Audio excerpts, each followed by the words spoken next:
안녕하십니까. 외국에서 우리 외교관에 대한 성추행 논란이 일자 우리가 외교적으로 부적절하게 대응했습니다. 그러자 상대국 정부로부터 실망스럽다는 말을 들었습니다. 이런 일은 전에 없었던 일입니다. 오늘 여기에 대해서 말씀드리겠습니다.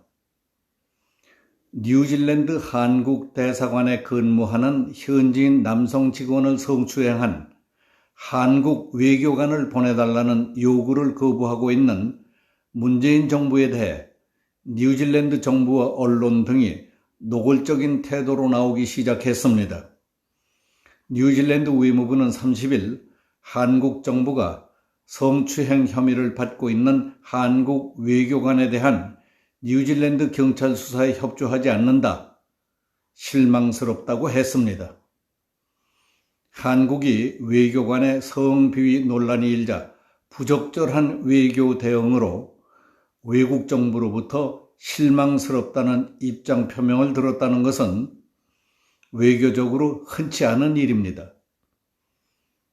우리 외교부가 직원의 성비위 문제를 제 식구 감싸기 식으로 쉬쉬하다가 세계적 망신을 사게 된 것입니다.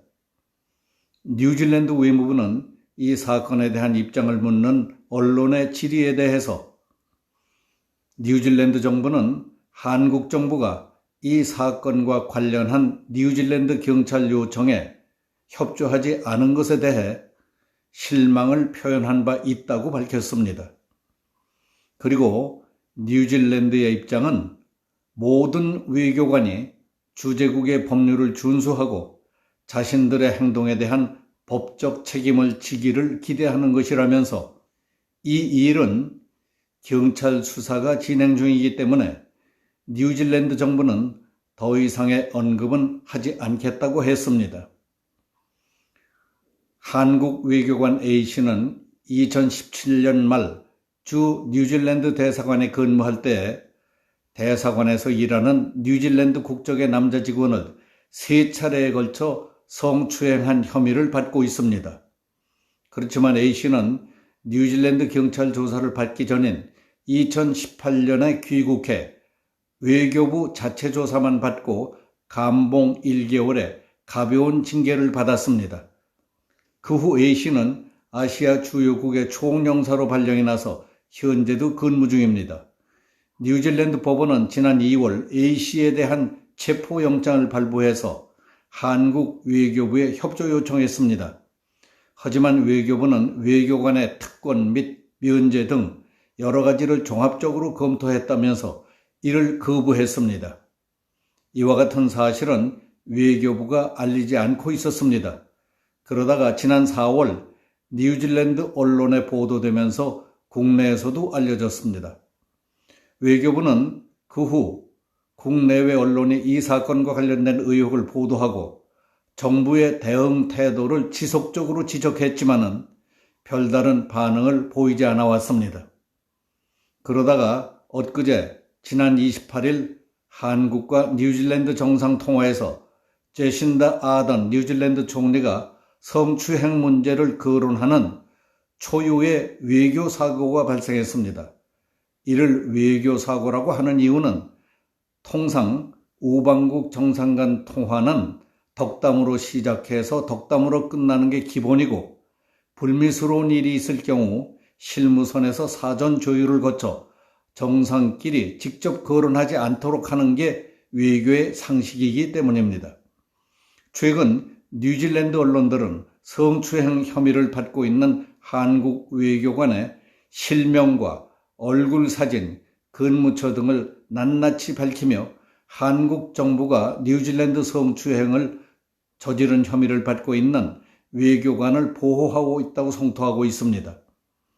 현지 언론들은 한국 정부가 성추행 혐의를 받는 외교관의 송환을 거부하는 것은 뉴질랜드 시민에 대한 정의를 거부하는 것이다. 정의를 회피한 사람이 현재 필리핀에서 매우 책임있는 자리에 올라 있다는 것은 무척 뻔뻔스럽다며 대대적으로 보도하고 있습니다. 성추행 혐의를 받고 있는 외교관을 계속 중용하고 있는 문재인 정부를 겨냥해 뻔뻔스럽다고 직격탄을 날린 셈입니다. 이 사건을 보면 국가를 대표하는 외교관이 임지에서 그런 일을 저질렀다는 것은 외교관으로서의 기본 자질과 소양, 그에게 부여된 책무로 볼 때 더 말할 필요도 없을 정도의 잘못을 저지른 것이었습니다. 국가적으로도 망신입니다. 그러나 외교부가 외교관의 특권, 면제, 운운하면서 상대국의 범죄 수사 협조 요청을 딱 잘라 거절했다는 것은 잘못이었다고 봅니다. 한국 외교관의 특권에는 한계도 없단 말입니까? 우리는 우리의 법 테두리가 있고 상대국은 그 나라의 법과 테두리가 있을 것 아닙니까? 우리 쪽이 잘못했는데도 우리의 외교적 특권만 주장하고 상대방의 법과 원칙은 무시해도 된다는 것인지 도무지 이해할 수 없는 일입니다.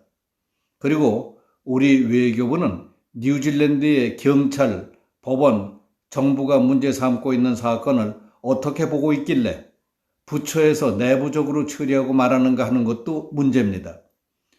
우리식으로 생각할 때 그런 문제로 뉴질랜드 총리가 한국 대통령에게 전화까지 하게 될 줄은 몰랐을 것이 당연합니다.